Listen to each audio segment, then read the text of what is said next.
জি, প্রথমে আপনি আপনার নামটা একটু বলেন প্লিজ। আমি আরিফা।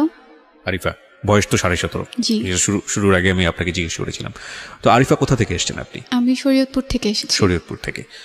আপনি কি আমাদের এই অনুষ্ঠানটি নিয়মিত শোনেন? হ্যাঁ, আমি ক্লাস 8 থেকে এফএম শোনা স্টার্ট করি, আর জীবন গল্প একদম শুরু থেকেই শুনি। কোনো ধরনের চেঞ্জ এসছে মানে লাইফে?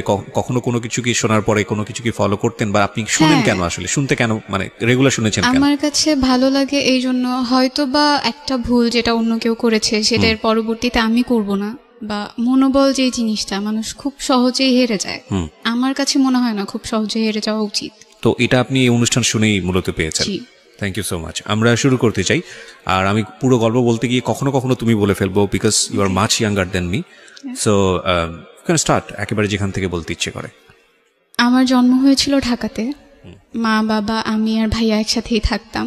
আমি ছোটবেলা থেকে জেনে এসেছি আমার দাদা বাড়ি নানা বাড়ি দুটোই শরীয়তপুরে। জি। বেসিক্যালি দাদা বাড়ি ছিল পুরান ঢাকাতে। তো দাদার সাথে বাবার সম্পর্ক খারাপ থাকার কারণে কখনোই দাদা বাড়িতে যেয়ে ওঠা হয়নি। মানে জীবনে কখনোই যাওয়া হয়নি সেখানে? কখনোই না। আচ্ছা, মানে এই সম্পর্কটা খারাপের পেছনের কারণটা কি ছিল? পেছনের কারণ আমি বড় হওয়ার পরে যেটা জেনেছি যে আমার দাদা আরেকটা বিয়ে করেছিলেন, যেটা আমার বাবার পছন্দ ছিল না। আচ্ছা। সেই জন্য সে চলে এসেছিল। আর আরেকটা রিজন হচ্ছে দাদার কাছ থেকে আমার চাচারা যারা ছিলেন তারা জোর করে সব সম্পত্তি লিখে নিয়েছেন। ওকে। এই জন্য বাবা ওখানে আর যায়নি। আচ্ছা, তো এরপরে জানি মানে যাইনি। হ্যাঁ। ওকে, ঠিক আছে। হ্যাঁ, বলেন তারপর। বেড়ে ওঠা ভালোই চলছিল। আমি ছোটবেলা থেকে ছবি আঁকতে খুব পছন্দ করতাম। মানে আপনি কি প্রথম সন্তান নাকি? না, ভাইয়া প্রথম সন্তান। মানে আপনারা এক ভাই এক বোন? হ্যাঁ হ্যাঁ। ভাইয়া যখন স্কুলে বাবা কি করতো? আমার বাবা গাড়ি চালাতো। বাবা ট্যাক্সি ক্যাব ছিল, সিএনজিও ছিল, একটা বাবা চালাতো নিজের। চলছিল সবকিছু ভালোই। আমি ভাইয়ার সাথে স্কুলে যেতাম। আমার পড়াশোনা খুব ভালো ছিল বলে আমাকে প্লেতে না ভর্তি করে নার্সারিতে ভর্তি করা হয়। আচ্ছা। তো টিচার আমাকে ভর্তি করতে চায়নি, বলল যে এত ছোট বাচ্চা পারবে না। তো তবুও আম্মু বলছে যে নার্সারিতে ভর্তি করেন, যদি সে না পারে তাকে নিচের ক্লাসে নামাই দিন। আমার নানা ভাইয়ের খুব ইচ্ছে ছিল আমাকে মাদ্রাসায় পড়ানোর। যখন আমি ক্লাস 1-এ উঠি তখন আমাকে একটা মাদ্রাসায় ভর্তি করে দেওয়া হয়, সেটাও ঢাকাতেই। সেখানেও পড়াশোনা খুব ভালো ছিল। আমি ক্লাস 5 পর্যন্ত মাদ্রাসাতেই পড়ি। ক্লাস 5 পর্যন্ত সব কিছু ঠিক ছিল, কিন্তু আমার বাবা প্রায় সময় অসুস্থ থাকতেন, যে কারণে আমাদের ফিনান্সিয়াল সাপোর্ট দেওয়াটা তার জন্য খুব কঠিন হয়ে যেত। বাবা অসুস্থ থাকার কারণে পড়াশোনা কন্টিনিউ করতে করতেও মাঝে মধ্যে সমস্যা হতো। লাইক প্রাইভেট পড়তে পারতাম না ঠিক মতো, বা আমাদের ঠিক মতো বাসায় বাজার করা হতো না। তবুও মা হচ্ছে একটা জিনিস বলতো সবসময় যে না খেয়ে থাকবো, কিন্তু কাউকে বুঝতে দিব না যে না খেয়ে আছি। তাতে হয়তো বা আত্মসম্মান বোধটা থাকে। যখন আমি ক্লাস 7-এ উঠলাম তখন আমার বাবা অনেক বেশি অসুস্থ হয়ে যান।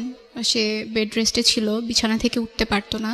তো বাবা অসুস্থ হয়ে যাওয়ার পরে আম্মু ডিসাইড করে যে আম্মুকে কিছু একটা করতে হবে, আমাদের পড়াশোনাও কন্টিনিউ করাতে হবে। এই জন্য আম্মু সিদ্ধান্ত নেয় যে সে বাংলাদেশের বাহিরে চলে যাবে। বাবার ইচ্ছে ছিল না, সে চায়নি যে আম্মু বাংলাদেশের বাহিরে চলে যাক, ওখানে গিয়ে কিছু একটা করুক। আব্বুর ইচ্ছে ছিল সবসময় যে আমরা সবাই একসাথে থাকবো, যাই করি না কেন একসাথেই থাকবো।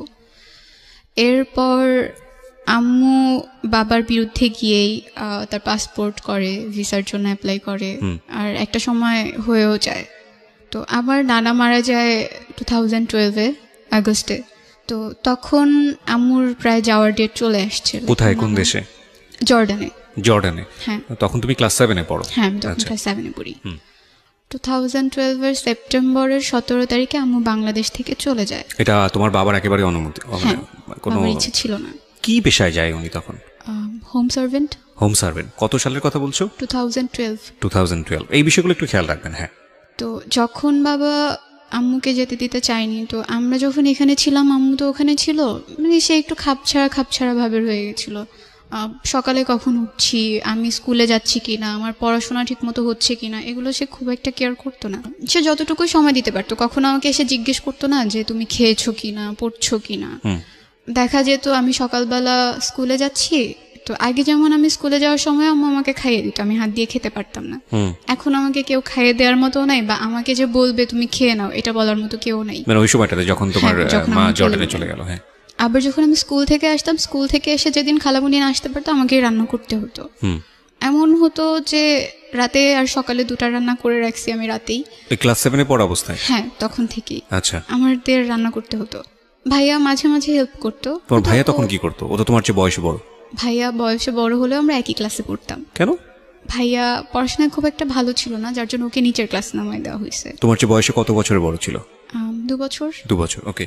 তো খারাপ লাগতো তখন, মনে হতো আম্মু থাকাটাই হয়তো বা অনেক বেশি ভালো ছিল, কারণ আম্মু থাকলে তো আমার কেয়ার করতো। বাবা কি তখনও বেড রেস্টে? না, তখন আবু টুকিটাকি কাজ করতে পারে, তবে খুব একটা না। আচ্ছা, মানে উনি শারীরিকভাবে অসুস্থ ছিলেন? হ্যাঁ, সব সময়ই নাকি সে অসুস্থ থাকতেন। ও, তার প্রেশার যে কোনো সময় ফল করতো, ওকে, তার ডায়াবেটিস ছিল। ওকে। আমি একদিন আমার যখন পরীক্ষা চলে আসে, আমার টিচার বাসায় কমপ্লেন করে যে ও ঠিকমতো ক্লাসে পড়া দিতে পারছে না। তো আমার গার্ডিয়ান হিসেবে বাবাকে ডাকায়। বাবা যখন যায়, বাবাকে বলে যে সে আগে খুব ভালো ছিল স্টুডেন্ট, এখন সে নিয়মিত ক্লাসে পড়া দিতে পারছে না। তো তখন বাবা আর কি টিচারকে বলে ওর আম্মু তো এখন নাই, হয়তো বা সে থাকলে ওকে অন্যভাবে পড়াতো। তখন টিচার আমাকে একটু ভালোভাবে পড়ানো, মানে বোঝানোর চেষ্টা করে যে না, তুমি পড়ো, যেভাবে পারো পড়ো, ক্লাসের পড়াটা অন্তত ক্লাসে কভার করে ফেলো, যাতে তোমার পরীক্ষায় খারাপ রেজাল্ট না হয়। জি। আমার নানু এসে কয়েকদিন ছিল আমাদের সাথে, আমাদের টেক কেয়ার করেছে আম্মু যাওয়ার পর। আমার যখন পরীক্ষা চলে আসে, তখন তো আমার পক্ষে রান্না করা পসিবল ছিল না। তো আমার খালামুনিকে নিয়ে আসে গ্রাম থেকে। আমার ছোট খালামুনি তখনও বিয়ে হয়নি, সে আমাদের বাসায় এসে স্টে করে, সে পড়াশোনা করতো না। তো রান্না টান্না করতো, আমার সাথে স্কুলে যেত, আমাকে পরীক্ষা দিয়ে আবার নিয়ে আসতো, কোচিংয়ে যেতাম, তখনও সে আমাকে দিয়ে আসতো। আমাদের তখন একটা রুমের বাসা ছিল আম্মু চলে যাওয়ার পরে। মানে তোমরা সবাই মিলে একটা রুমেই থাকতে? হ্যাঁ, একটা রুমের বাসা ছিল তখন, যেহেতু আম্মু চলে গেছে এখন 2 রুমের দরকার হয় না। ওকে।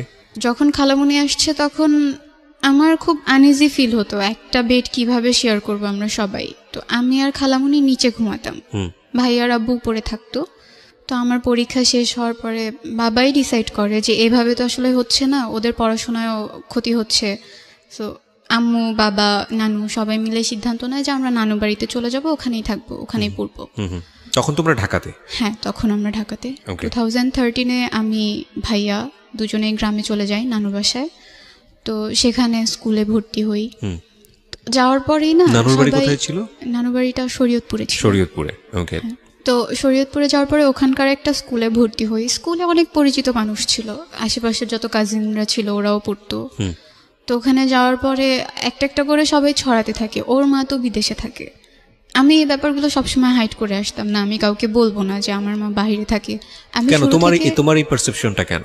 না, আমার কাছে খারাপ লাগতো বলতে যে আমার মা আমার সাথে থাকেন না, সে বাইরে থাকেন, আমার কাছে খারাপ। মানে তোমার মা বিদেশে থাকেন, এই বিদেশে থাকা ব্যাপারটা খারাপ লাগতো, নাকি তোমার মা তোমার সঙ্গে থাকে না এটা খারাপ লাগতো? আমার সাথে থাকে না, এটাই আমার কাছে বেশি খারাপ লাগতো। আর বিদেশে যে থাকে না এটা বলতে খারাপ লাগতো, কারণ বললে ভাববে কি যে ও কি যেন হয়েছে, এই জন্য মেবি বিদেশে থাকে। এটা তুমি জানলে কিভাবে? মানে এটা তুমি, তোমার তো বয়স অনেক অল্প, ক্লাস 7 এ পড়ো। আমি যখন নানু বাড়িতে গেলাম, তো যাওয়ার পরে বলতো আশেপাশের মানুষ, হ্যাঁ ওর মা বিদেশে থাকে, এই মেয়ে তো মানুষ হবে না, এই ছেলে তো মানুষ হবে না।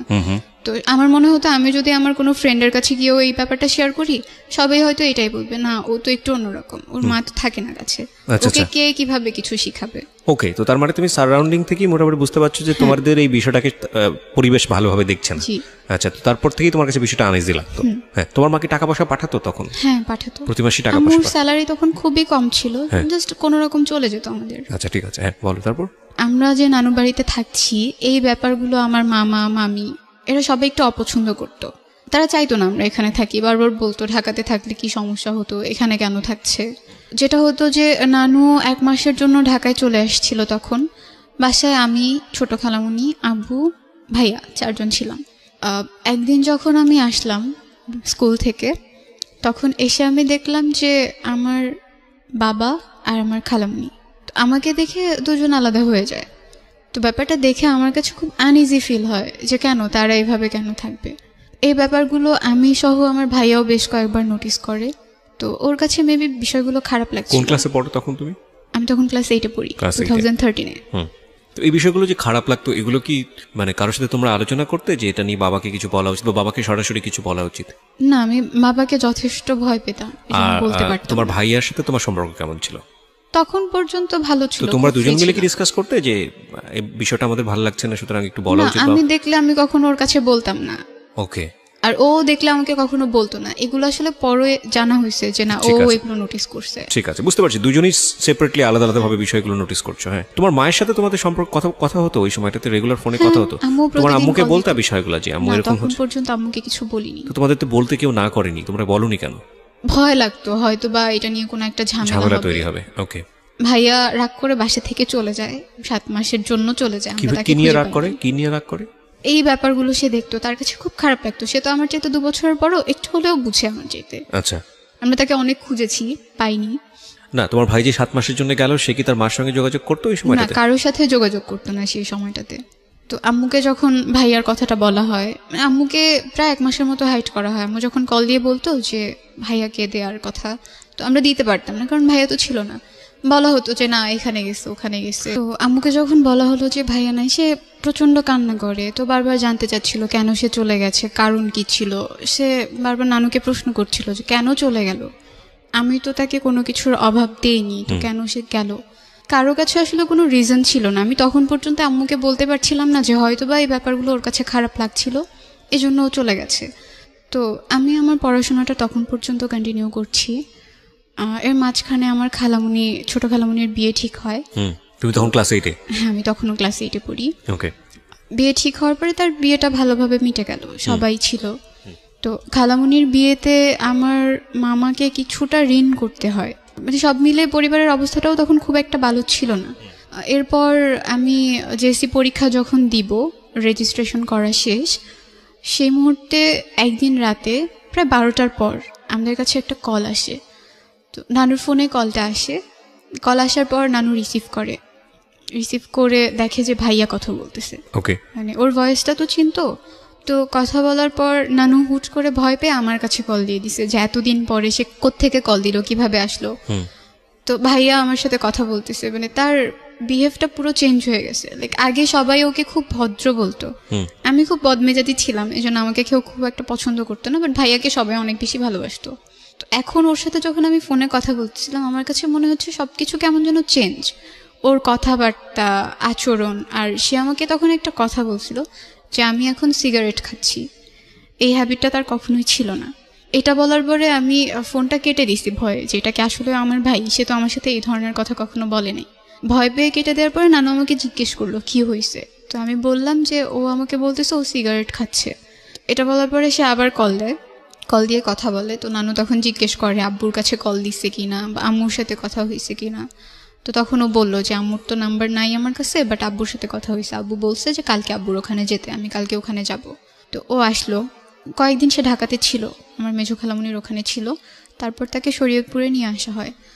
তখনও সবকিছু ভালোই চলছে। আমার কিন্তু তোমরা জিজ্ঞেস করলে না তুমি কোথায় ছিলা এতদিন যাবত, কি কেন সিগারেট খেয়েছো, কি প্রবলেম, কি হচ্ছে? সে বলতো যে তার কাছে ভালো লাগেনি, তার পড়াশোনা ভালো লাগতো না, এই জন্য সে চলে গিয়েছিল। এক্স্যাক্ট রিজনটা সে তখন পর্যন্ত বলেনি কাউকে। ওকে। কারণ বাসায় আসার পরে সে জানে যে এখন পর্যন্ত সবকিছু ঠিকঠাক, ওই ব্যাপারগুলো এখন পর্যন্ত কেউ জানে না, এজন্য সেও বিষয়টা এড়িয়ে যায়।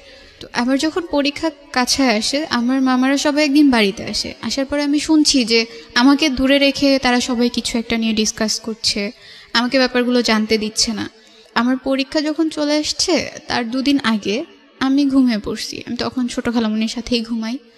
আমি আর খালামুনি ঘুমানোর পরে রাত 2টা বাজে আমার ঘুম ভেঙে যায়।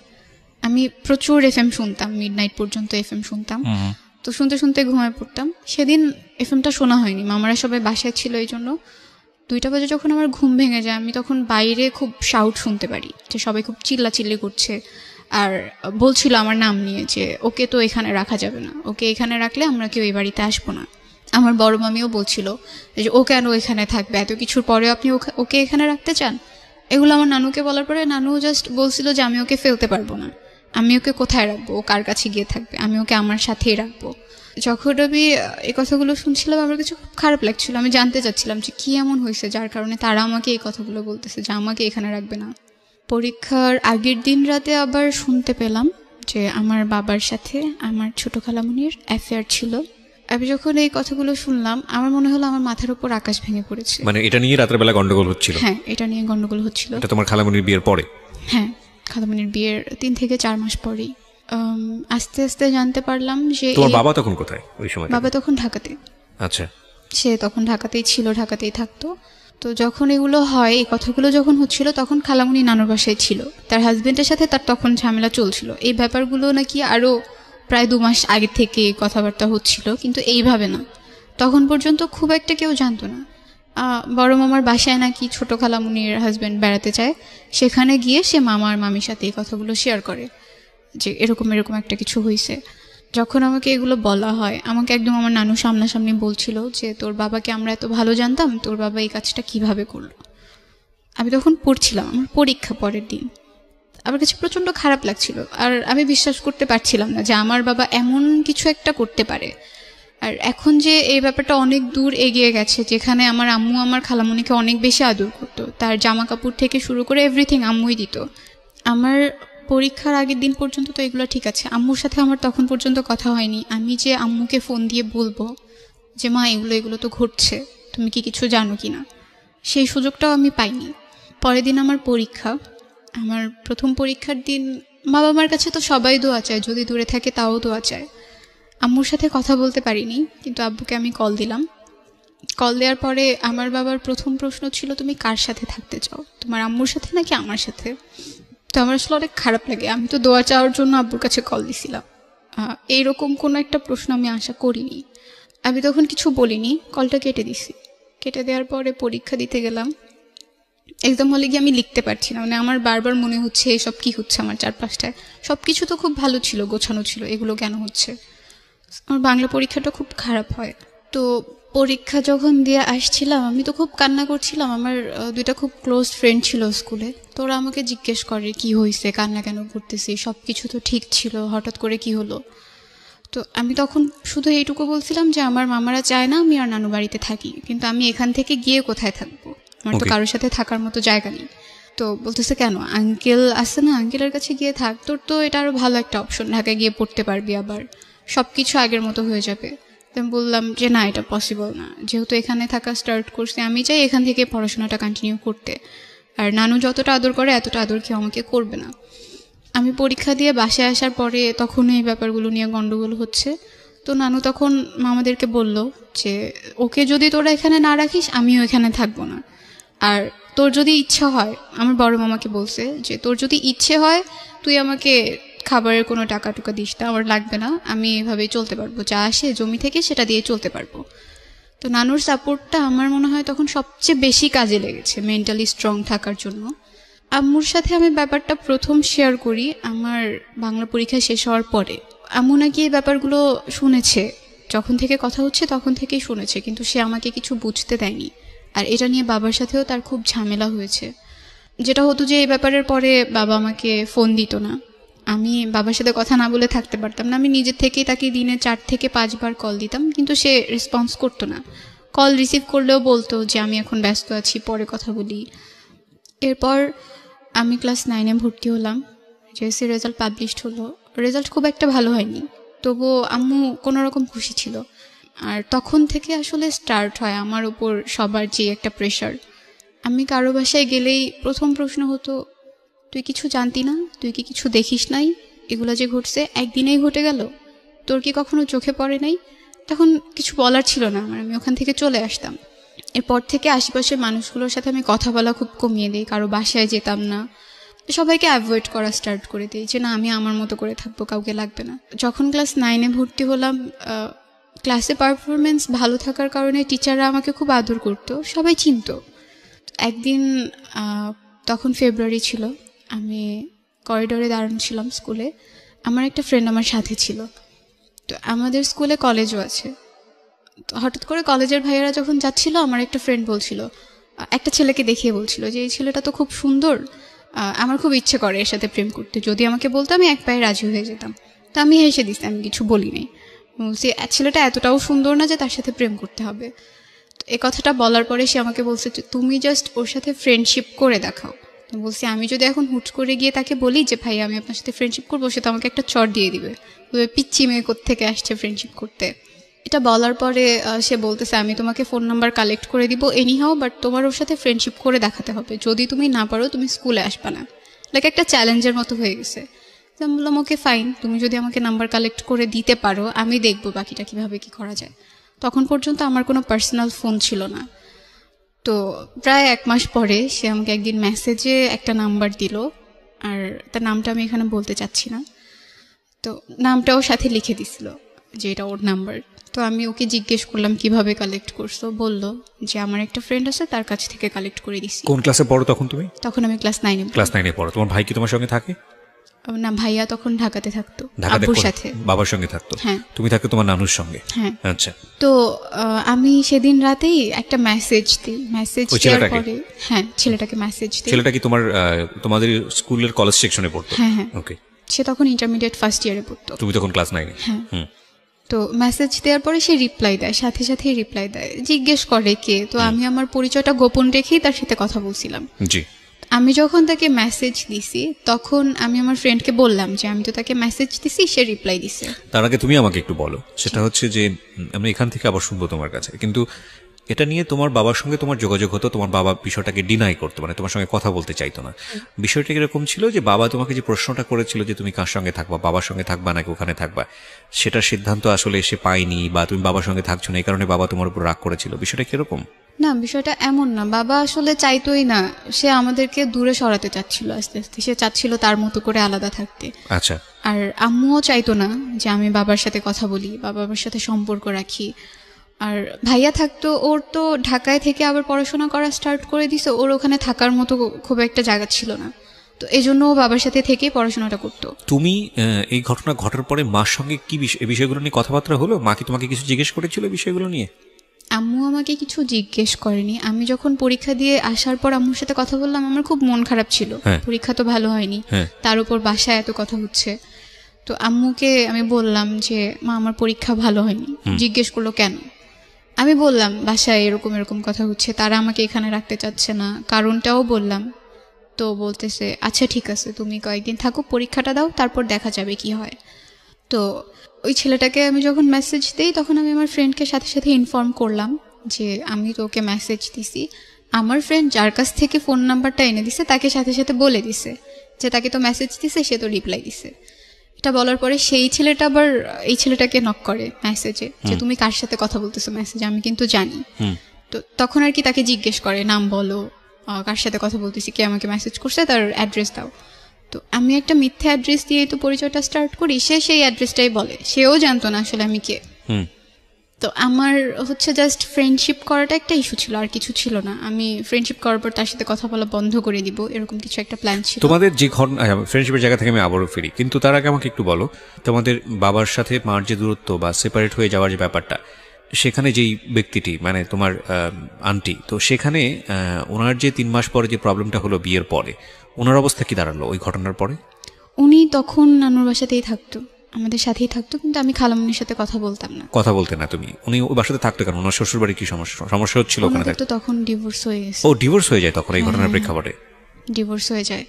তো সে মেসেজ করতো, দেন আমি তাকে বললাম যে আমি তার সাথে ফ্রেন্ডশিপ করতে চাই। এটা করার পরে বললো ওকে ফাইন, প্রবলেম নাই। তো আমি যখন স্কুলে যেতাম দেখা যাচ্ছে আগে তো তাকে আমরা ওভাবে কোনো কিছু বলতাম না, এখন যখন ফ্রেন্ডরা একসাথে হচ্ছি কিছু একটা বলছি বা তাকে দেখে হাসছি, এই ব্যাপারগুলো সে বুঝতে পারতো। আর তখন সে ধরে নিছে যে হ্যাঁ এই সার্কেলটার মধ্যে থেকে কেউ একজন হচ্ছে আমি। তো একদিন আমি বিকেলে গিয়ে তাকে কল দিলাম, তখন মাত্র 1 সপ্তাহের মতো তার সাথে আমার কথা হয়েছে। কল দেওয়ার পরে সে বলতেছে আমি তো আপনাকে চিনি। বললাম বলেন আমি কে? বলছে না আমি আপনাকে চিনি, কালকে স্কুলে যান তখন বলবো যে আপনি কে।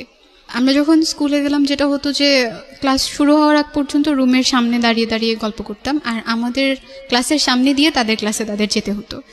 সে যখন ওখান দিয়ে যাচ্ছিল হঠাৎ করে আমাদের দিকে খুব রাগী একটা ভঙ্গিতে তাকালো, মানে সে বুঝালো যে হ্যাঁ সে আমাকে চিনে। তা আমরা কিছু বলিনি, সবাই একরকম করেই হাসছি। এরপর আবার বাসায় আসলাম, দেন আমি তাকে বললাম আপনি তো আমাকে খুঁজে বের করতে পারলেন না।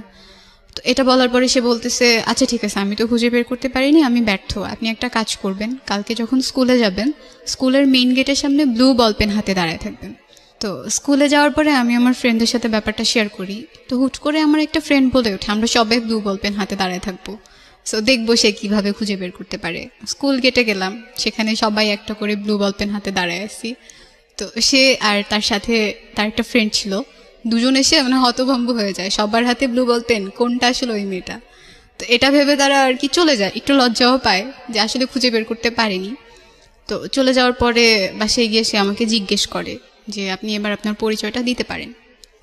তো আমি আমার নাম বললাম, আমার ডাকনাম হচ্ছে মিম, বাসা আমাকে সবাই মিম ডাকে। বাসা কোথায় সেটাও জিজ্ঞেস করে, তো আমি নানু বাসার অ্যাড্রেসটা দিই। আসলে পরিচয় দিয়ে জানতে পারি সে আমার কাজিনের ফ্রেন্ড, তারা একসাথে স্কুলে পড়াশোনা করে আসছে আর খুব ভালো ফ্রেন্ড।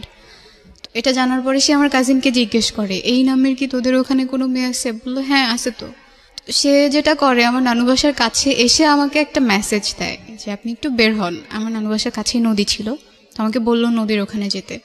আমি আমার একটা মামাতো বোনকে নিয়ে ওখানে যাই, আমার ওই বোনটার সাথে আমি সব কিছু শেয়ার করতাম।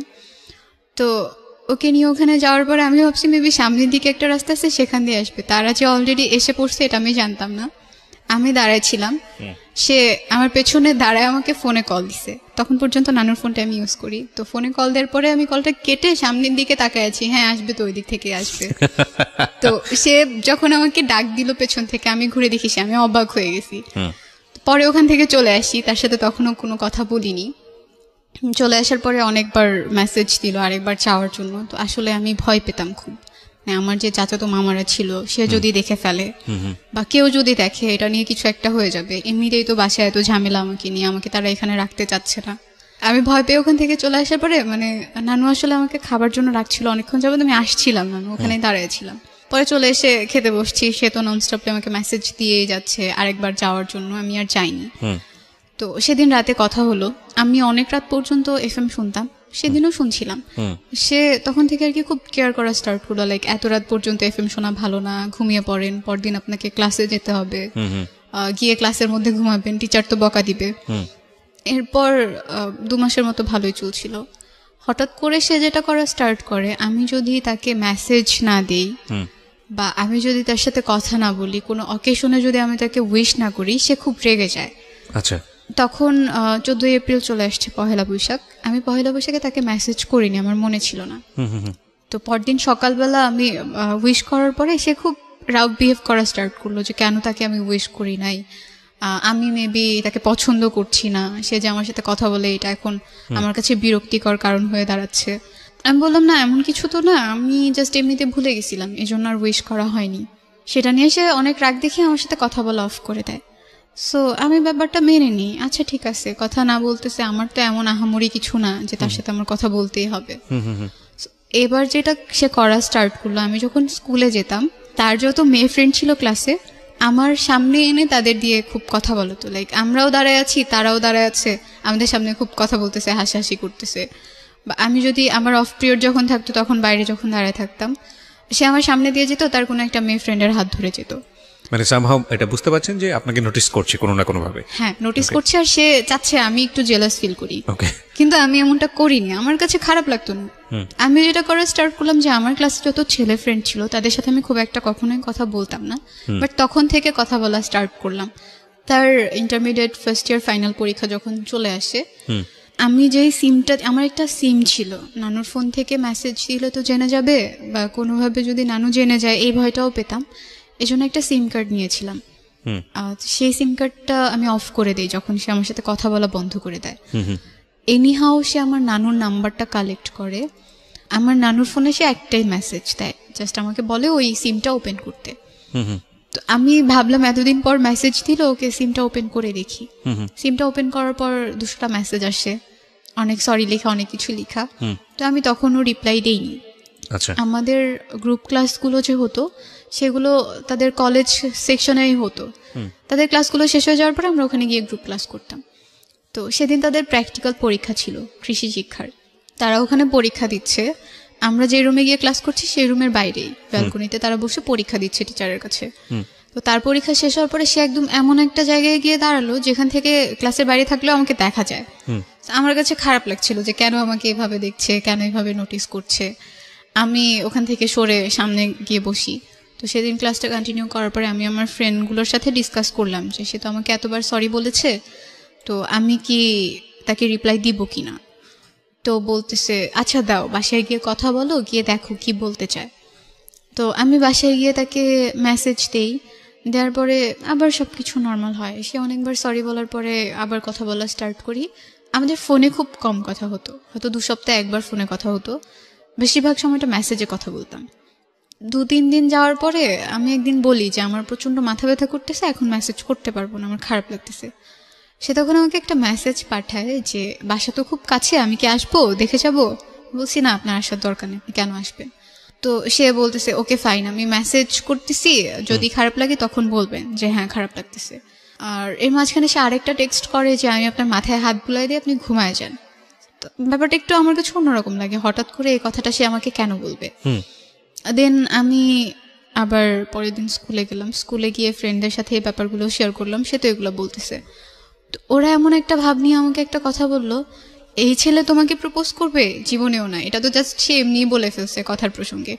আমি বললাম আচ্ছা আমি কি দেখতে এতটাই খারাপ, এতটাই কুৎসিত যে আমাকে সে প্রপোজ করতে পারবে না? বাসায় চলে আসি, আবারও তার সাথে কথা বলা স্টার্ট করি। তো একদিন হুট করে সে আমাকে রাতে প্রপোজ করে বসে। তো করার পরে আমি সেদিন তাকে বললাম, এসএমএস এর মাধ্যমে করে মানে কি? হ্যাঁ মেসেজই করে। আচ্ছা। তো সে যখন প্রপোজ করে আমি তাকে না করে দিই, রিফিউজ করে দিই।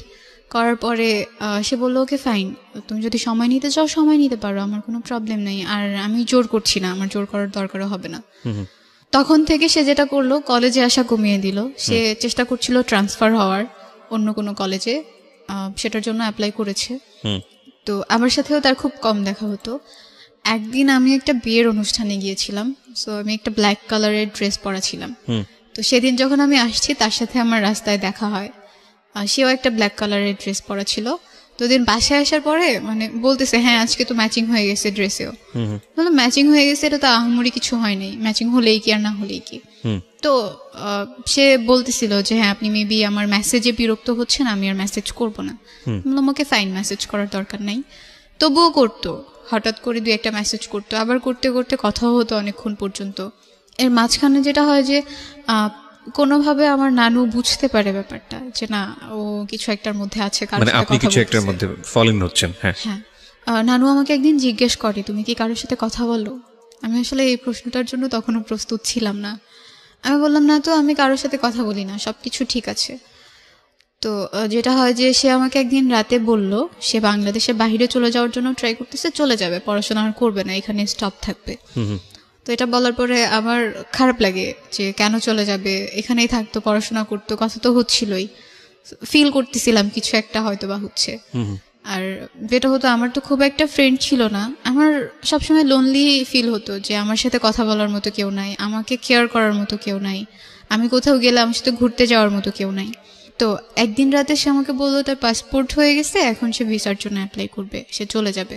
ছেলেটার নাম কি ছিল? ওকে আমি মুশি বলে ডাকতাম। You can call here Mushi, no problem. হ্যাঁ, তো বিদেশ কেন যাচ্ছে? তার পড়তে ভালো লাগে না, এই জন্য সে চলে যাবে। ওকে। তো একদিন সে বললো যে সবকিছু ডান, এখন সে চলে যাবে, শুধু ডেটটা আসা বাকি। সেদিন রাতে অনেকক্ষণ পর্যন্ত কথা বলছি।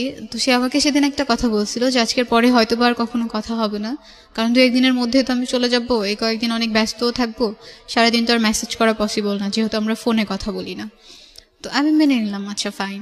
তো সেদিন রাতে অনেকক্ষণ পর্যন্ত কথা বলতে বলতে আমি তার প্রতি অনেক বেশি উইক হয়ে গেছিলাম, কথা না বলে থাকতে পারতাম না, কথা বলতেই হতো, সেটা মেসেজের থ্রুতেই হোক বা ফোনের থ্রুতেই হোক।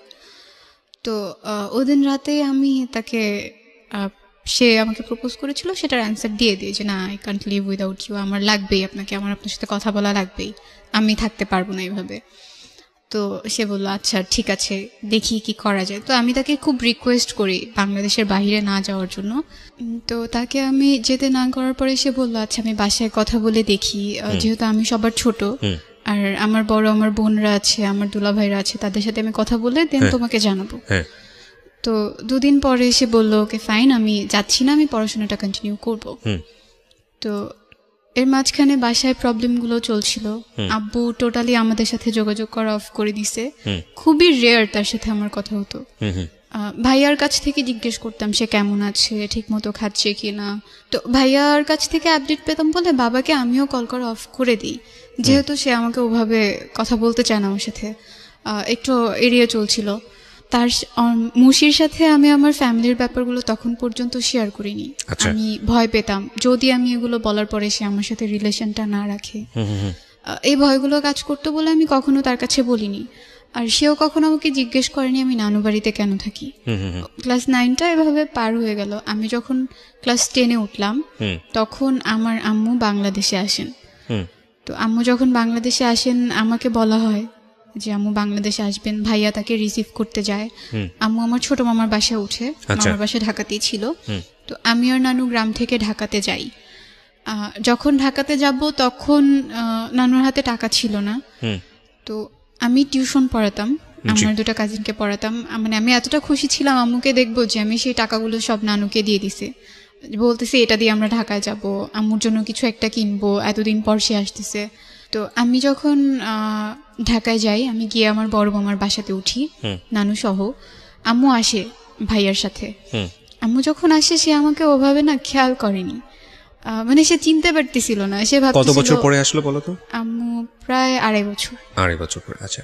তো আমি অনেক রোগা হয়ে গেছিলাম, খুব কালো হয়ে গেছিলাম। সে ওভাবে আমাকে বুঝতেই পারেনি যে এটাই আমি হব। সে একটু অবাক হয়ে গেছে আমাকে দেখে। তো এটা বলার পরে আমি হেসে দিছি। তো আম্মু আমাকে জড়ায় ধরলো, হাকটাক করলো।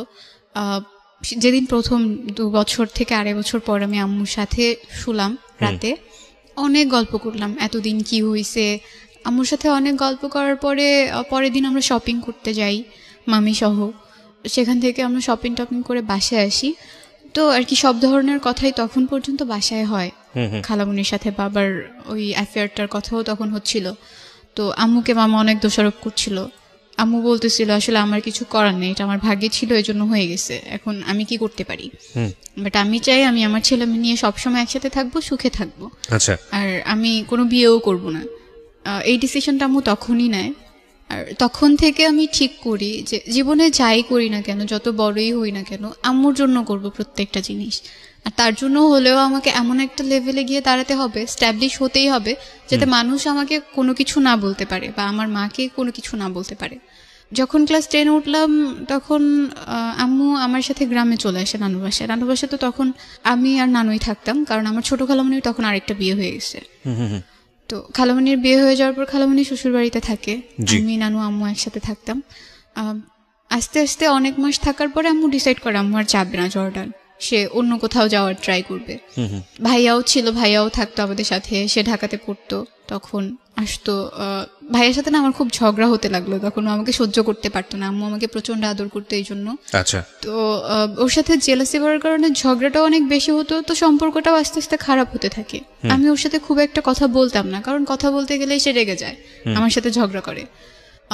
এরপর সাথেও আমার কন্টিনিউয়াসলি কথা হচ্ছে। কথা বলার প্রসঙ্গে আমি একদিন ওকে বলি যে আমার আম্মু তো আগে বাংলাদেশের বাইরে থাকতো, আম্মু এখন বাংলাদেশে এসেছে। তো বলছে আচ্ছা ঠিক আছে। এরপরে একদিন আম্মুকে দেখতে চাইলো। ওদের বাসার খুব কাছে আমার একটা নানু বাড়ি ছিল, আমি সেখানে বেড়াতে যাওয়ার পরে সেদিন প্রথম ও আম্মুকে দেখে। ওদিন ওভাবেই যায়। যাওয়ার পর একদিন আমার নানু কথা প্রসঙ্গে আম্মুকে বলে, মানে নানু কিভাবে যেন জেনে ফেলে যে আমার কারোর সাথে একটা সম্পর্ক চলছে। আমি ঘুমিয়েছিলাম, মাঝরাতে নানু কথাটা আম্মুকে বলেছে। আমার পুরোপুরি তখনও ঘুম আসেনি, আমি শুনছিলাম নানু কি বলে, কিন্তু আমি তখন কিছু বলিনি। আর নানু ভেবেছে আমি ঘুমিয়ে পড়েছি। ও নানু যখন কথাগুলো বলতেছে, আম্মু বলতেছে যে আপনি কিভাবে জানেন, আপনি কি দেখছেন নাকি, আপনি তো মানুষের কাছ থেকে শুনছেন। আমার মা চায় না আমি কারোর কাছে ছোট হই, তার যদি আমাকে বকা দেওয়ার লাগে বা কিছু বলার লাগে সে আমাকে আলাদা বলবে, তাও কারোর সামনে বলবে না। আম্মু বারবার বলতেছিল আপনার কাছে তো কোনো প্রমাণ নাই যে সে কারোর সাথে রিলেশনে আছে, বা আপনি তো দেখেন নাই, আপনি এগুলা কেন বলবেন।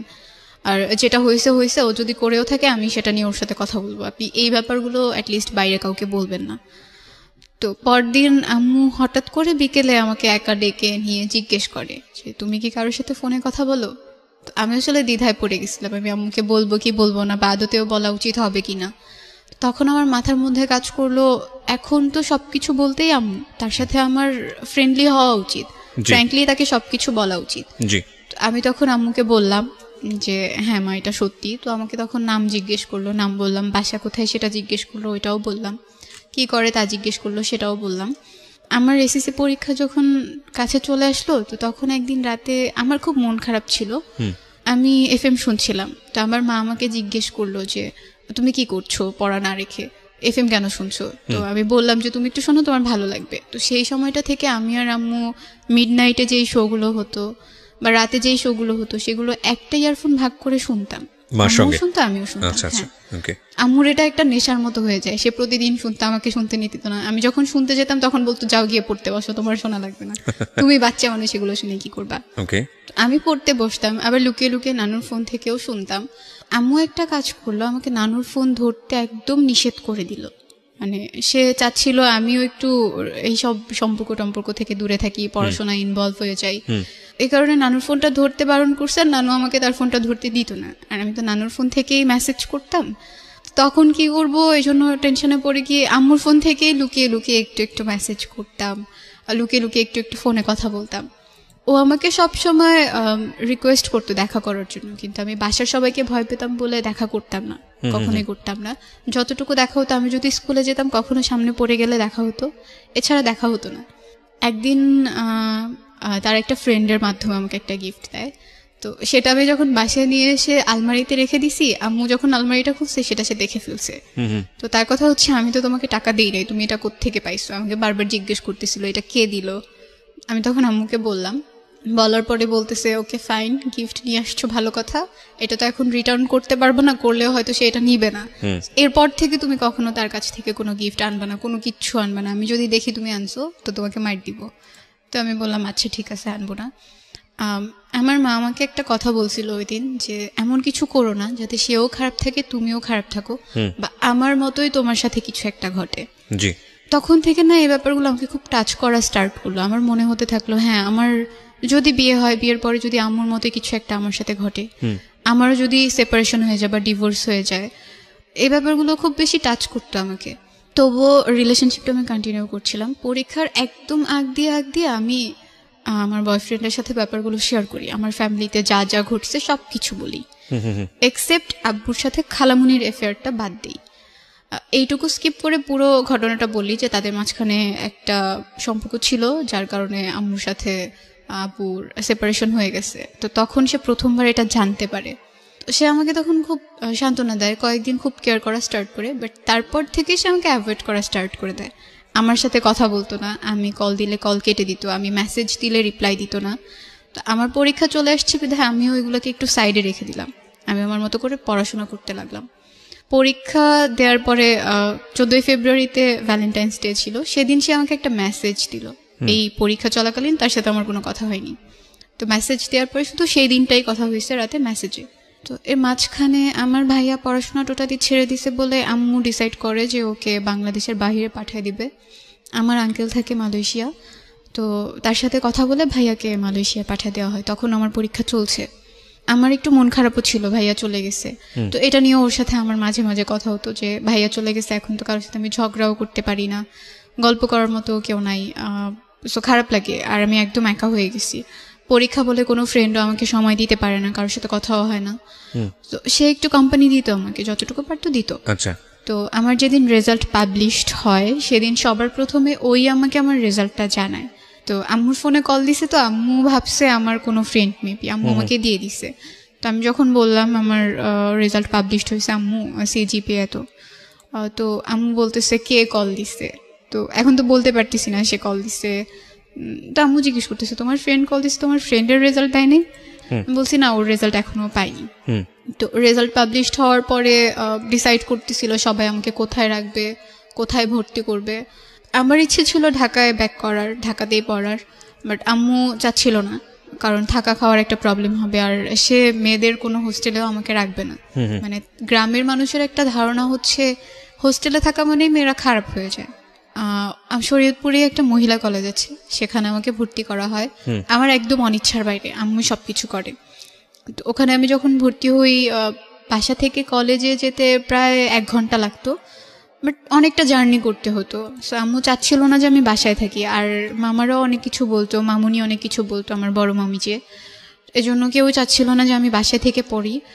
আমাদের কলেজের একটা হোস্টেল আছে, তো আম্মু আমাদের যে হোস্টেল সুপার ছিল তার সাথে কথা বলে আমাকে ওখানে ভর্তি করে দেয়। আমি প্রথম 1 মাস বাসা থেকে কলেজটা কন্টিনিউ করি, এরপরে হোস্টেলে উঠে যাই।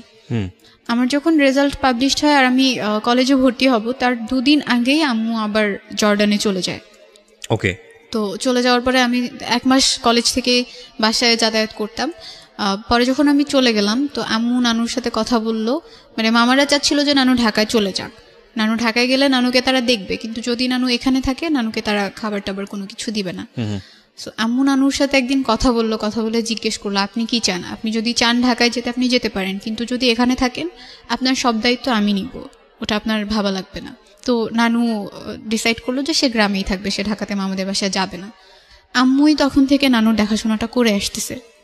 আমি কলেজে ভর্তি হয়ে গেলাম 2016 ডিসেম্বরে। স্কাউট ক্যাম্প হয় আমাদের কলেজ থেকে, স্কাউট ক্যাম্পে যাওয়া হয়। তো আমরা মোট 16 জন গেছিলাম। তো ওখানে গিয়ে রোভার মুডে আমাদের কলেজ থেকে যে 8 জন সিলেক্ট করা হয় সেই 8 জনের মাঝখানে আমিও ছিলাম। তো রোভার মুডে গিয়ে আমাদের পাশের তাঁবুতেই কিছু ছেলেরাও ছিল, মেয়েরাও ছিল। তো আমি একদিন, ওরা আমাদের কাছ থেকে একটা পানির পট নিছে, তো সেটা আনার জন্য যখন ওদের তাঁবুর ভেতরে যাই, একটা ছেলে ওখানে শোয়া ছিল। তো সে কিছু একটা বলছে, আমি ওটা শুনিনি, আমি ওখান থেকে বের হয়ে চলে আসি। আমি একটু ফ্ল্যাশব্যাকে যাব, এর মাঝখানে সাথে টোটালি আমার কথা অফ হয়ে যায়।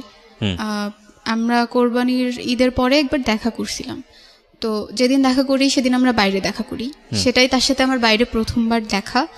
তো দেখা করার পরে ভালোই ছিল দিনটা, আমরা ফুচকা খেয়েছি, ঘুরেছি। এরপরে যখন আমি বাসায় আসলাম সেদিনও সে আমার সাথে কথা বলছে। এরপরে সে আমার সাথে একদম টোটালি কথা বলা অফ করে দিছে। আমি তাকে 1000বারও ফোন দিছি, সে কখনো আমার কল আর পিক করে নাই, আমার সাথে টোটালি কোনো যোগাযোগ করে নাই। আমি যখন হোস্টেলে চলে গেছি তখনও সে আমার সাথে আর যোগাযোগ করে নাই। ইভেন সে কেন আমার সাথে কথা বলতেছে না সেটার কোনো রিজনও সে তখন আমাকে দেয়নি। তো যখন স্কাউট ক্যাম্পে গেলাম, ওখানে অনেক ছেলে কথা বলতে আসতো, কিন্তু কারোর সাথে আমি কথা বলতাম না। মানে আমার মনে হচ্ছিল ছেলেদের প্রতি আমার কেমন যেন একটা অ্যালার্জি তৈরি হয়ে গেছে, ওদের কাছ থেকে একটু দূরে থাকতাম। ওখান থেকে যেদিন চলে আসলাম সেদিন আমার একটা ফ্রেন্ড ছিল হোস্টেলের, ও আমাকে একটা ছেলের কথা বললো যে তোমাকে পছন্দ করে, তোমার সাথে কথা বলতে চায়। তো আমি বলছি না, আমার নাম্বার দিও না, আমার কথা বলতে ইচ্ছে করে না, আমি কথা বলবো না।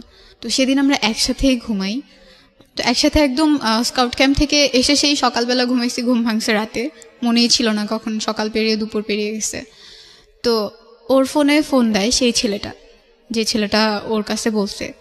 তো ওই ছেলেটা ওকে ফোন দেওয়ার পরে ও বলে, আমাকে খুব রিকোয়েস্ট করে যে তুমি 5 মিনিট কথা বলো, তোমার সাথে কথা বলতে চায়। তো আমি 5 মিনিট তার সাথে কথা বলার পরে সে সব কিছু বলার পরে আমার ফোন নাম্বার চাইলো, আমি তাকে আমার কন্ট্যাক্ট নাম্বার দেইনি। তো আমি তাকে একটু অ্যাভয়েড করে থাকলাম। আমার ফ্রেন্ডের রুমে আমি কম যেতাম, কারণ আমার মনে হতো আমি যদি ওর রুমে যাই ও হয়তো আমাকে বলবে ওই ছেলেটার সাথে কথা বলতে। সো তারপরের দিন আবার এরকম কথা বললো।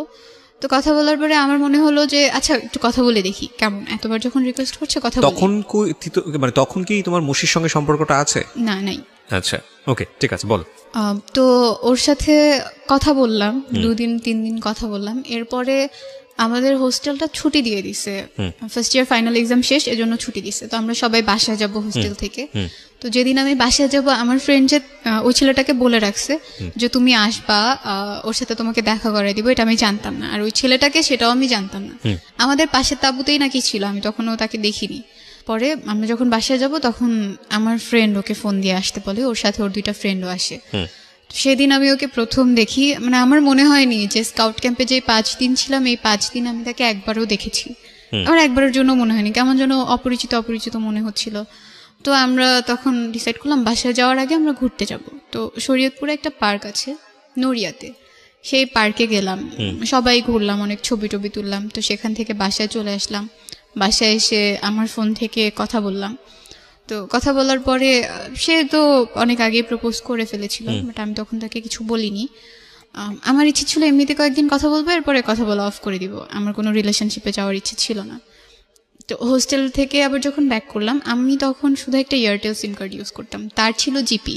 তো কল রেট বেশি জিপিতে, সো সে আমাকে বললো একটা জিপি সিম কিনে নিতে। আমি আমার খালামুনিকে দিয়ে একটা জিপি সিম রেজিস্ট্রেশন করে কিনে নিলাম। তো আবার যখন হোস্টেলে ব্যাক করলাম তখন জিপি সিম থেকে কথা হতো। একদিন রাতে আমি তাকে সবকিছু শেয়ার করবো ভাবলাম, কারণ আমার মনে হচ্ছিল মুশির সাথে আমার ব্রেকআপটা হয়তো আমার ফ্যামিলি পারসেপশনের কারণেই হয়েছে। তো এই জন্য আমি চাইলাম এবার যদি আমি কোনো রিলেশনশিপে যাই, এইগুলোর জন্য যেন কোনো প্রবলেম আমাকে ফেস করতে না হয়। যদি সে সবকিছু মেনে রিলেশনটা কন্টিনিউ করতে চায় করবে, আর যদি সে না চায় এখন থেকেই বাদ দিয়ে দিব কথা বলবো না। তো আমার আগে যে রিলেশন ছিল সেটা বলেছি, এখনো যে তার সাথে আমার ফাইনালি ব্রেকআপ হয়নি এটাও বলেছি। আর আমার বাবা মার যে ব্যাপারগুলো ছিল সেগুলোও বলেছি। আমি নানু বাড়িতে থাকি, হোস্টেল থেকে যখন আমি বাসায় যাই আমি নানু বাড়িতেই যাই, এগুলোও তার কাছে বলেছি। সো মানে তুমি তোমার ব্যাকগ্রাউন্ড, বাবা মার বিষয় সমস্ত কিছু তাকে বলে নিয়েছো? সমস্ত কিছু বলেছি। আচ্ছা, এজন্যই বলেছি কারণ পরে এটা কি মুশি জানতো তোমার এই বিষয়গুলো? হ্যাঁ, কারণ সে তো তোমার কাজিনের এক ফ্রেন্ডই হয়, ক্লোজ ফ্রেন্ডই হয়। ওকে, হ্যাঁ। তো ওকে বলার পরে ও বললো ওকে ফাইন, আমার এগুলো নিয়ে কোনো প্রবলেম নাই, আর আমি আমার বাসায় কখনো এগুলো জানতেও দিব না, ওইভাবে সবকিছু প্রেজেন্ট করবো যাতে তারাও এই ব্যাপারগুলো না জানতে পারে। তো আমি মেনে নিলাম, ওকে ফাইন। তো কথা বলতাম, আমি যেটা করতাম যে মুশির সাথে যখন রিলেশন ছিল আমি ফোনে কথা বলতাম না। ও চাইতো ফোনে কথা বলতে, আমি কখনো বলতাম না, বা ওর সাথে আমি দেখা করতাম না। আর এবার যেটা করা স্টার্ট করলাম যে আমি ফোনে কথা বলতাম, যতটুকু পারতাম ফোনে কথা বলতাম। আমি যখন বাসায় যেতাম, বাসায় তো একাই যেতাম, যাওয়ার সময় তার সাথে আমি দেখা করে তারপরে বাসায় যেতাম, যাতে ও কখনো এই জিনিসগুলোর জন্য আমাকে না বলতে পারে যে না তুমি তোমার সাথে ফোনে কথা বলো না, দেখা করো না। আমি চাইনি এই জিনিসগুলোর কারণে এই রিলেশনটাও নষ্ট হয়ে যাক। সবকিছু ভালোই চলছিল। তো আমার একটা রুমমেট আপু ছিল, সে আমাকে মানে ও খুব বেশি ফোন দিত বলে আমার রুমমেট আপু একদিন আমাকে বললো জাস্ট 6 মাস যেতে দাও, এই জিনিসগুলো আর থাকবে না এরকম, প্রথম প্রথম তো এই জন্য এত ভালো লাগতেছে। ওকে। তো আমি ওকে বলি কথাটা যে আপু তো এরকম এরকম কিছু একটা বলতেছে, এটা কি সত্যি নাকি 6 মাস গেলেই এরকম সবকিছু চেঞ্জ হয়ে যাবে? তো সে খুব বলতো না না চেঞ্জ কেন হবে। তো তার বাসা থেকে সে সবসময় খুব প্রেশারে থাকতো, খুব কনজারভেটিভ একটা ফ্যামিলি ছিল। মাগরিবের আজানের পরে সে কখনোই বাইরে থাকতে পারতো না। কিসে পড়তো ছেলেটা? ডিপ্লোমায় পড়তো। তখন। ওকে, তোমাদের দুজনের দেখা সাক্ষাৎ হয়েছে, কথাবার্তা হয়েছে। তুমি কি তোমার পাস্টটা বলেছো যে তোমার লাইফে আরেকজন ছেলে ছিল? বলেছি। ওটা বলেছো। তার লাইফের পাস্টটা তুমি জানতে? জানতাম, তার কোনো গার্লফ্রেন্ড ছিল না বা কোনো রিলেশন, তুমি ফার্স্ট তার জীবনে। ওকে, ইটস আ মেন্টাল কমপ্লেক্স একটা সিচুয়েশন। তখন তোমার মা জর্ডানে, বাবার সঙ্গে যোগাযোগ নেই তোমার, ভাইও তোমার সঙ্গে থাকে না? না, ভাইয়া মালয়েশিয়াতে থাকে। ওকে, তো তোমার তো তুমি বয়ঃসন্ধিকাল পার করছিলে, এখন তো তুমি বুঝো, ইনফ্যাক্ট তুমি এখনো কিছুটা আছে, কারণ মাত্র 17.5 বছর বয়স। এই সময়টাতে মানুষের ব্যক্তিত্বর একটা অনেক বড় পরিবর্তন আসে, শারীরিক পরিবর্তন আসে। এই বিষয়গুলো নিয়ে তুমি কার সঙ্গে শেয়ার করতে? মানে থাকে না যে পরিবারের সবচেয়ে কাছের মানুষের সঙ্গে মনের বিষয়গুলো শেয়ার করা বা অন্যান্য সাপোর্টগুলো পাওয়া, এগুলো কি তোমার নানুর সঙ্গে তুমি শেয়ার করতে? না না, নানুর সাথে খুব একটা শেয়ার করতাম না। আমার ছোটবেলায় তো আম্মুকে আম্মুই বলে ডাকতাম, আমার সেজু খালামুনি যিনি ছিল তাকে আমি মা বলে ডাকতাম। আচ্ছা। তো খালামুনি এখন পর্যন্ত আম্মুর পরে সবচেয়ে বেশি আপন, মানে তোমাকে সামহাউ সে সাপোর্টটা দিয়েছে সব সময়। ইউ আর লাকি এনাফ যে তুমি ফ্যামিলির কোনো একজন মেম্বারের কাছ থেকে সাপোর্টগুলো পেয়েছো। আমি প্রশ্নটা এই কারণেই করেছি যে অনেক মেয়ের ভাগ্যেই সেটা বাংলাদেশে জোটে না, এটা এই পারিবারিক কমপ্লেক্সিটির কারণে। তো ওর সাথে দেখা তো হতোই মাঝে মধ্যে। তো সে একদিন আমাকে বলল যে তার সাথে দূরে ঘুরতে যেতে হবে। ওর নাম কি তুমি বলতে চাচ্ছ না? ওর নামটা বলা যায়। হ্যাঁ, কি নাম ছিল? ফরহাদ। ফরহাদ, হ্যাঁ। ওদের বাসা ছিল মাদারীপুরে, বাট সে ডিপ্লোমাতে পড়তো বলে অন্য জেলায় তো পড়তে হয়, এজন্য শরীয়তপুরে পড়তো। আচ্ছা। তাদের কলেজ থেকে আমাদের কলেজটা খুব কাছে ছিল, তো ওখানেও ঘোরার বেশ কয়েকটা জায়গা ছিল। আমি বললাম ওখানে তো আমরা যেতে পারি, আমার হোস্টেল থেকে কাছে। তো বললো না, আমরা যে পার্কে প্রথমবার দেখা করেছিলাম সেই পার্কেই যাওয়া লাগবে। তো ওইভাবে আসলে আর হয়ে ওঠেনি। এটা নিয়ে সে কয়েকদিন আমার সাথে খুব রাগ ছিল, কথা বলেনি। একদিন মুশি আমাকে ফেসবুকে মেসেজ দেয়, মানে এই সম্পর্ক চলাকালীন সময়? না না, সম্পর্ক তখনও নাই, ফরহাদের সাথে সম্পর্ক তখন চলছে। এক্স্যাক্টলি, আমি সেটাই বলছি যে সেকেন্ড রিলেশনশিপে তুমি তখন ফরহাদের সাথে সম্পর্ক। হ্যাঁ, বলো। আমার ফেসবুক আইডির পাসওয়ার্ডটা ফরহাদের কাছে ছিল, মেসেজটা আমি সিন করার আগে ফরহাদ সিন করে। তো ও জানতো মুশির ব্যাপারে, সবকিছু জানতো, বাসা কোথায়, নাম কি, সবই জানতো মোটামুটি, শুধু ছবিটা দেখিনি। দেখে সে বুঝতে পারে যে এটাই সেই ছেলে। তো যখন সে বুঝতে পারে, সে আমার আইডি থেকে না তার আইডি থেকে তাকে মেসেজ দেয়। ওকে, ফরহাদ নিজে যেচে মুশিকে মেসেজ দিতে যায় কেন? কারণটা কি, প্রয়োজনটা কি ছিল? মানে সে আসলে আমার আইডি থেকে যদি বলে যে আমার সাথে তার এখন রিলেশনশিপ চলছে, আমি তো দেখে ফেলবো সব যখন আমি ফেসবুকে যাব। এজন্য সে তার আইডি থেকে মেসেজ দিয়ে সব বলে যে ওর সাথে এখন আমার রিলেশন চলছে, আপনি ওকে আর নক দিবেন না। আচ্ছা আচ্ছা। তো এগুলো আমাকে মুশি পরে বলে, আমার একটা ফ্রেন্ডের মাধ্যমে আর কি আমি জানি যে হ্যাঁ এরকম এরকম কিছু একটা হয়েছে। তো আমার খুব রাগ লাগে ফরহাদের উপর যে কেন এটা ওকে বলার কি দরকার ছিল, ওর সাথে যেচে কথা বলার কি দরকার ছিল, না বললেও তো পারতো, এটাকে এড়িয়ে গেলেও পারতো। সে সব সময় যেচে ওকে নক দিত, কি করে, কোথায় আছে, কি করতেছে, আমাকে আর নক দিচ্ছে কিনা, আমার ফোনে কথা বলতেছি কিনা, এগুলো সবকিছু সে চেক করতো। তো আমার জিপি নাম্বারটাও ছিল মুশির কাছে, সেজন্য সে করলো আমাকে সিমটাই চেঞ্জ করে ফেলতে বললো। তো আমি আমার সিম কার্ডটা চেঞ্জ করে ফেলছি তার জন্যই আবার। এরপরে আবার সবকিছু ঠিকঠাক চলতেছে। সে সবকিছুতে না খুব সন্দেহ করা স্টার্ট করলো, আগে যেমন ছিল সেরকম ছিল না। হ্যাঁ, আচ্ছা। তো আমার ব্যাপারগুলো খুব গায়ে লাগতো যে কেন আমি রিলেশন করি বলে আমার কোনো স্বাধীনতা থাকবে না? আমার ফ্রেন্ড আছে, সে ছেলেই হোক মেয়েই হোক, তার সাথে আমি কথা বলবো না? আর যেহেতু আমার ফেসবুক আইডির পাসওয়ার্ডটা তার কাছে আছে, সে তো দেখতেছে আমি কার সাথে কথা বলতেছি, কি কথা বলতেছি, আর সবকিছুই সে দেখতেছে। আমি এগুলো নিয়ে তার সাথে বেশ কয়েকবার কথা বলেছি। যখনই কথা বলতাম তখনই সে রাগ হয়ে যেত, আর আমাকে একটা কথাই বলতো যে তোমার সাথে রিলেশন করা আমার জীবনে সবচেয়ে বড় পাপ। একদিন মানে কথা প্রসঙ্গে বলতে বলতে সে একদিন আমাকে বলে উঠলো যে আমার মা তো কখনো তোমাকে মেনে নিবে না, তুমি যেই ফ্যামিলির মেয়ে, যেমন একটা ফ্যামিলি ব্যাকগ্রাউন্ড আছে তোমার, এই ফ্যামিলির মেয়েকে তো কেউ কখনো বিয়েই করবে না, আর আমি আমার পাশে তোমাকে নিয়ে কিভাবে দাঁড়াবো?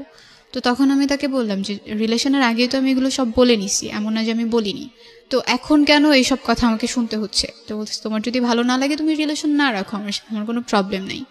তখন আমার সেকেন্ড ইয়ারে উঠে যায় আর কি, আমার পড়াশোনার প্রেশারটা অনেক বেশি বেড়ে যায়, কারণ সেকেন্ড ইয়ারে খুব একটা সময় পাই না আমরা। ওর খুব ইচ্ছে ছিল, ফরহাদের খুব ইচ্ছে ছিল ডিফেন্সে জব করার। সে আর্মিতে জবের জন্য খুব একটা ট্রাই করতে থাকে, তার হয়েও যায়। হয়ে যাওয়ার পরে জানুয়ারিতে, এই যে 2019-এর জানুয়ারিতে তার ট্রেনিংয়ে যাওয়ার কথা। তো তখন সে আমাকে বলে যে ট্রেনিংয়ে যাওয়ার আগে সে বিয়ে করে রাখবে। তো আমি বলতেছি এটা কেমন কথা, আমার এখন 18 বছর হয় নাই, আর আপনিও ম্যাচিউরড না, স্ট্যাবলিশও না, সো বিয়ের প্রসঙ্গ এখানে আসে না। আর সেকেন্ডলি আমি আমার বাসায় না বলে বিয়ে করবো না, যেহেতু আমার মা আমার কাছে অনেক কিছু, সে আমার জন্য এতটা করছে, আমাকে সে পড়াচ্ছে, ফিনান্সিয়াল সাপোর্টটা দিচ্ছে, আমি যখন যা চাচ্ছি তাই পাচ্ছি, তাকে না বলে আমি এমন কোনো কিছু করতে পারবো না। সে বললো যে না আমরা পরে বলবো, সমস্যা হবে না, বাট এখন বিয়েটা করে রাখবো। আচ্ছা, তো আমি একদমই মত দিইনি এটাতে।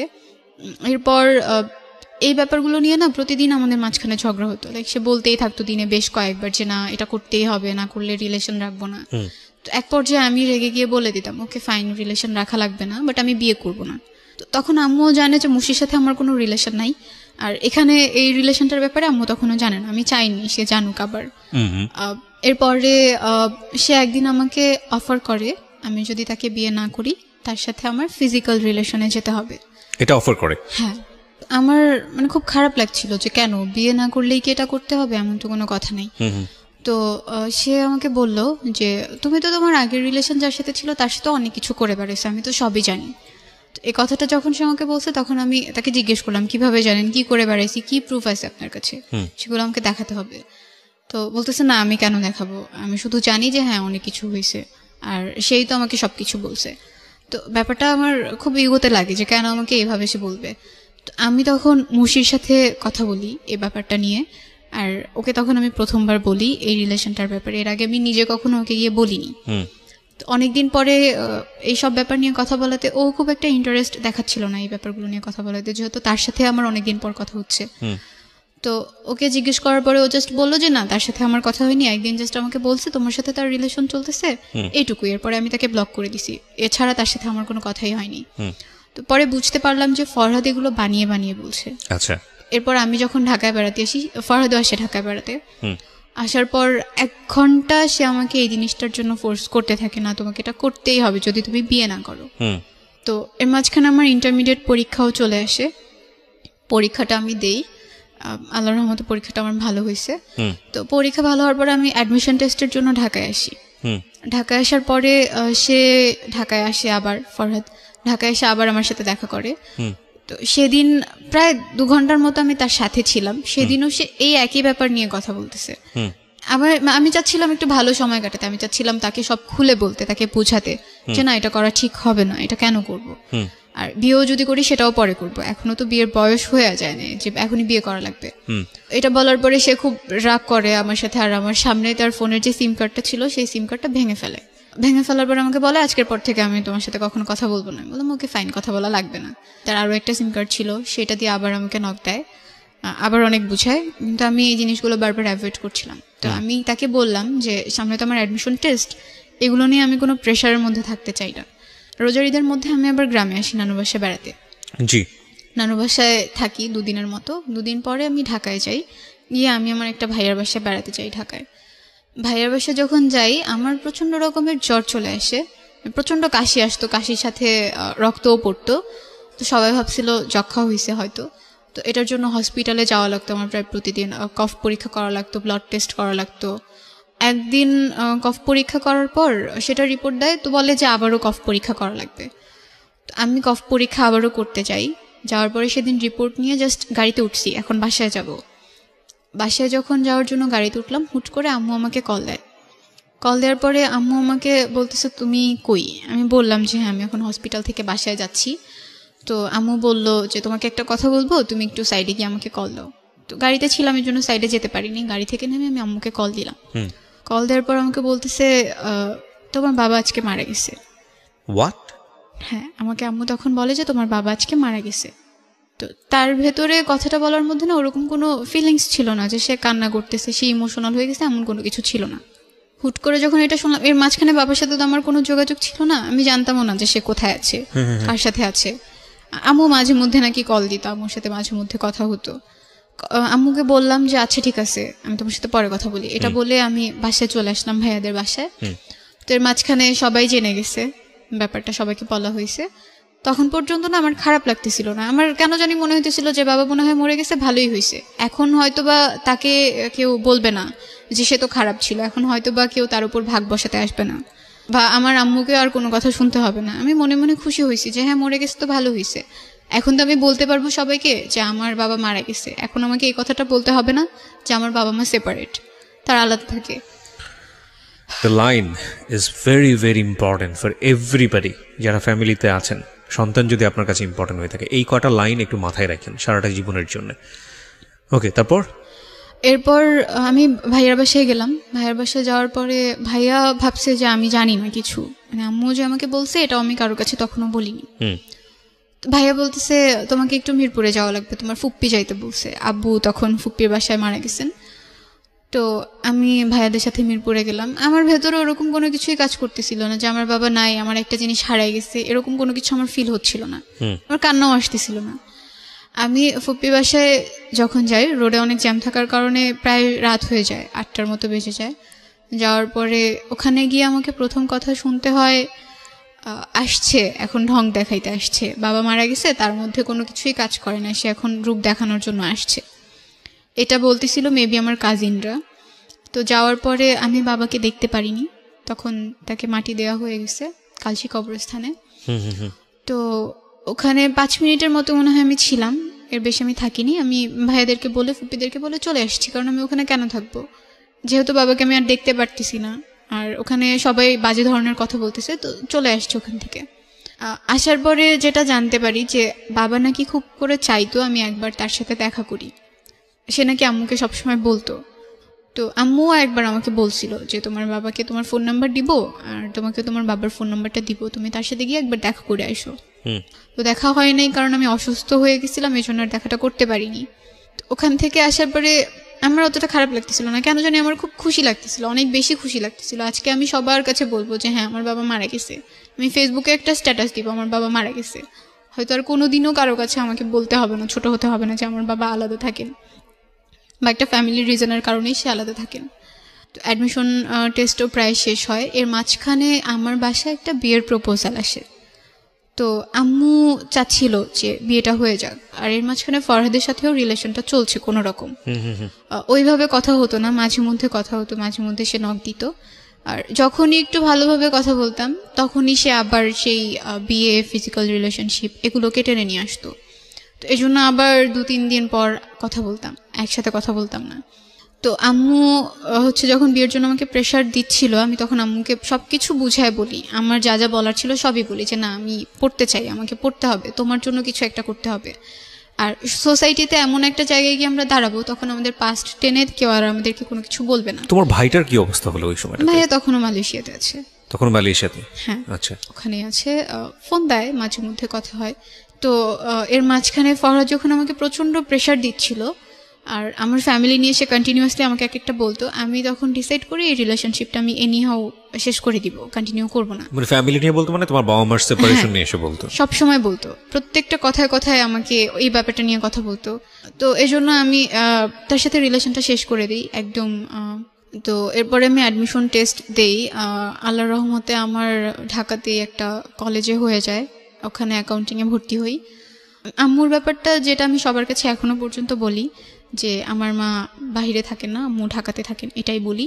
আমি যখন ঢাকাতে স্টে করি তখন যদি অপরিচিত কেউ আমাকে জিজ্ঞেস করে আমি বলি আম্মু গ্রামে থাকেন, আম্মু আমার সাথে থাকেন না। এখনো যে আম্মু বাইরে থাকে এ ব্যাপারটা আমি কারোর সাথে শেয়ার করি না, মানে আমার কাছে খারাপ লাগে। আর এখনো মনে হয় যে আমি যদি এই কথাটা বলি সবাই হয়তো আমাকে হাজারটা প্রশ্ন করবে, কেন বাইরে থাকেন, কি সমস্যা। আর এইগুলোর উত্তর দিতে গেলে আমাকে আবার পেছনের কথাগুলো টানতে হবে। আমি এখনো কারোর কাছে বলি না যে আম্মু বাইরে থাকেন। আল্লাহর রহমতে সবকিছু ভালো ফাইন, চলছে। আমি জানি যে তোমার গল্পটা এখানে শেষ হয়ে যাবে, বিকজ তুমি এই জায়গাটাতে আছো। আমরা ইভেন 10-এর গল্পটাকে বড়ও করতে চাই না। যে লজ্জাটা তুমি তোমার মাকে নিয়ে পাচ্ছ, যদি প্রশ্নটা খুব রাফলি করি, কেন পাও? আমি মানুষের কথাকে ভয় পাই। আচ্ছা, মানুষ তোমাকে খাওয়ায় না তোমার মা তোমাকে খাওয়ায়?